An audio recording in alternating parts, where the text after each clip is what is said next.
என்ற காட்டில் அழகான பச்சை புல்வெளிகளும் சுத்தமான ஆறுகளும் இருந்தன. விலங்குகள் அனைத்தும் அங்கே சந்தோஷமாக வாழ்ந்து வந்தன. அந்த காட்டில் மணிராம் என்ற ஒரு நரி இருந்தது. வெளியில் பார்ப்பதற்கு நல்லவன் போல நடித்தாலும் அதன் மனதில் பேராசை நிறைந்திருந்தது. மணிராமிடம் சிந்து என்ற உழைப்பாளி கழுதை ஒன்று இருந்தது. ஐயோ, இன்னைக்கும் நான் ரொம்ப வேலை செஞ்சுட்டேன். கொஞ்சம் ஓய்வு கிடைச்சா நல்லா இருக்கும். சிண்டு, இன்னும் 2 மூட்டைகள் பாக்கி இருக்கு. சீக்கிரமா வேலையை முடி. சிண்டு எவ்வளவு கஷ்டப்பட்டு வேலை செய்தாலும் மணிராம் அதற்கு போதுமான உணவை கூட கொடுக்கவில்லை. ஒவ்வொரு இரவும் சிண்டு ஒரு பழைய குகையில் ஓய்வெடுக்கும். அங்கே ஷேரு என்ற புத்திசாலி நாய் ஒன்று இருந்தது. சிண்டு, நீ நாளுக்கு நாள் ரொம்ப பலவீனமாகிட்டே போற. நான் என்ன செய்வது ஷெரு? நான் கடினமாக உழைக்கிறேன். ஆனால் மணிராம் என்னை ஒரு இயந்திரத்தை போல நடத்துகிறார். கவலைப்படாத, ஒரு நாள் உன்னுடைய நல்ல குணத்துக்கு கண்டிப்பா நல்ல பலன் கிடைக்கும். நாட்கள் சென்றன. ஆனால் ஒரு வருடம் காட்டுக்கு பெரிய ஆபத்து வந்தது. கடுமையான வறட்சி தொடங்கியது. ஆறுகள் வற்றிப் போயின. பச்சை புல்வெளிகள் எல்லாம் சாம்பல் நிறமாக மாறின.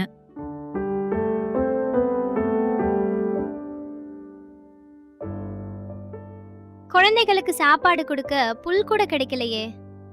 இன்னும் கொஞ்ச நாள் இப்படி இருந்தா நாம எல்லாரும் பசியாலேயே செத்து போயிடுவோம். ஆனால் எல்லாரும் வருத்தப்பட்டு கொண்டிருக்கும் போது மணிராம் மட்டும் ஒரு சூழ்ச்சியை பற்றி யோசித்துக் கொண்டிருந்தது. இதுதான் சரியான நேரம். எல்லாரும் பசியோடு இருக்காங்க. நான் சொல்றத சுலபமா நம்பிடுவாங்க. மறுநாள் மணிராம் ஒரு பெரிய பாறை மேல் ஏறி எல்லாரையும் கூப்பிட்டது. நண்பர்களே, நேற்று இரவு மலைக்கடவுள் எனக்கு காட்சி தந்தார். மலைக்கு பின்னாடி அமுதவனம் ஒன்று இருக்கு. அங்கே எப்போதும் பச்சை புல்தான். அங்கே பசி என்ற பேச்சே இருக்காது. உண்மையாவா மணிராம்? எங்களையும் கூட்டிட்டு போவியா? கண்டிப்பா. ஆனா அந்த வழி எனக்கு மட்டும்தான் தெரியும். அப்பாவி விலங்குகள் அனைத்தும் அவன் சொன்னதை நம்பி மணிராம் என்ற நரியுடன் சென்றன. ஆனால் ஒரு விசித்திரமான சம்பவம் நடந்தது. மணிராமுடன் சென்ற விலங்குகள் எதுவுமே திரும்பி வரவில்லை. சிந்து, உனக்கு இதில் ஏதேனும் விசித்திரமாக தெரியவில்லையா? ஆமா, காலு கூட இன்னும் திரும்பி வரல. அன்றிரவு ஷெரு ஒரு ரகசியத்தை அறிந்து கொள்கிறான். மணிராம் குன்றின் பின்னால் விக்ரல் என்ற ஓநாயுடன் பேசுகிறான். இன்னொரு விலங்கை கூட்டிட்டு வா, உனக்கு நல்ல பரிசு தர்றேன். நாளைக்கு இன்னும் பெரிய வேட்டை வரும். ஐயோ, இதெல்லாம் துரோகம். நாய் கழுதையிடம் சென்று அதை திட்டியது. சிந்து, உண்மை வெளிவந்து விட்டது. என்னாச்சு? அமுதவனம்னு ஒண்ணு இல்லவே இல்ல.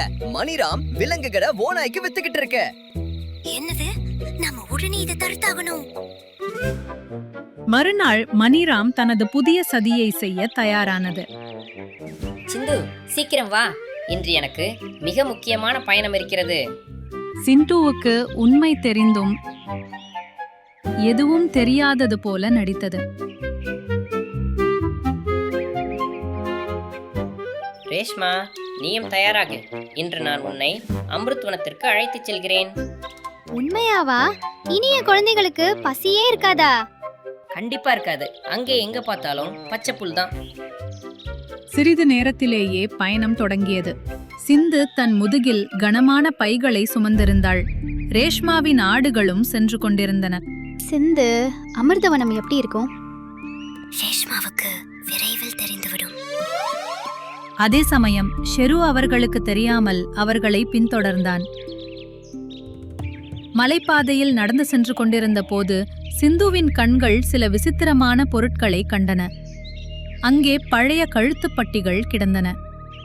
சற்று தொலைவில் ஆட்டின் காலிலிருந்து முறிந்து விழுந்த ஒரு கிளையையும் அவன் கண்டான். காலை இங்கு வந்துவிட்டதாக சொல்லப்படுகிறது. சிறிது நேரத்தில் இரத்தத்தின் கெட்ட வாடையும் வரத் தொடங்கியது. மலைக்கு பின்னால் ஒரு இருட்டான குகை தெரிந்தது.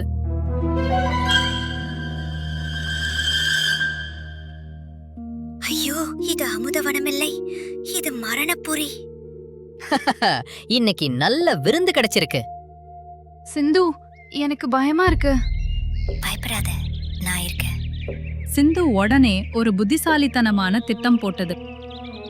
மணிராம், ஒரு கணம் நெல். ஏதோ என் கண்ணில் பட்டது. இப்போவா? நான் கீரை விழுந்தா ஓ மூட்டைகளும் கீரை விழுந்துடும். சரி, என்னன்னு காட்டு. சிந்துவின் அருகில் மணிராம் குனிந்து பார்த்த கணத்தில் டீன்சூ என்று கத்திக்கொண்டே சிந்து தன் பின்கால்களால் மணிராமின் முகத்தில் பலமாக உதைத்தது. மணிராம் முட்புதரில் போய் விழுந்தது. ரேஷ்மா, சீக்கிரம் ஓடிப்போ. என்னாச்சு? இது அமுதவனம் இல்லை, நம்ம இந்த ஓநாய்க்கு விக்க தான் கூட்டிட்டு வந்திருக்கு. என்னது? யாராலும் தப்பிக்க முடியாது. விக்ரால் அவர்களை நோக்கி பாய்ந்து வந்தது. சிந்து, இப்போ என்ன பண்றது? தைரியமாயிரு. அதே நேரத்தில் தூரத்திலிருந்து ஒரு பயங்கரமான கர்ஜனை கேட்டது. வனராஜ் சிங்கம் கர் என்று கர்ஜித்தது. ஷேரு நாய் காட்டு ராஜாவான வனராஜ் சிங்கத்தை கூட்டிக் கொண்டு அங்கே வந்தது. மகாராஜாவே, இவங்கதான் உண்மையான குற்றவாளிகள். சிங்கம். விக்ரால் பயந்து காட்டுக்குள் ஓடி ஒளிந்தது. மணிராம், அப்பாவி விலங்குகளின் உயிரோடு வியாபாரம் செய்தாயா? என்னை மன்னிச்சிடுங்க மகாராஜாவே. உன்னுடைய பேராசையே உனக்கு சாபமாகி விட்டது. வனராஜின் கர்ஜனையை கேட்டு மணிராம் பயந்து ஓடிப்போனது. சிறிது நேரத்தில் அனைத்து விலங்குகளும் காட்டுக்கு திரும்பி வந்தன. சிண்டு, நீ மட்டும் இல்லனா நாங்க எல்லாரும் அழிஞ்சிருப்போம். எங்களை காப்பாத்தினதுக்கு ரொம்ப நன்றி. உண்மையில இந்த வெற்றி சிண்டுக்கு தான் சேரும். சிண்டு, ஷேரு, நீங்க 2 பேரும் இந்த காட்டுக்கே பெருமை. மணிராம் ஒளித்து வைத்திருந்த புல் மற்றும் பழங்கள் இருந்த கிடங்கை வனராஜ் சிங்கம் திறந்து வைத்தது. சில நாட்களில் மழை பெய்தது. காடு மீண்டும் பச்சையாக மாறின. சிண்டு மற்றும் ஷேருவின் நட்பு காடு முழுமைக்கும் முன்மாதிரியாக மாறியது. ஏமாற்றுக்காரன் எவ்வளவு புத்திசாலியாக இருந்தாலும் ஒரு நாள் அவன் ஏமாற்றுத்தனம் வெளியே தெரியும். புத்தி கூர்மை, தைரியம், உண்மைத்தன்மை சேர்ந்தால் எவ்வளவு பெரிய ஆபத்தையும் ஜெயிக்கலாம்.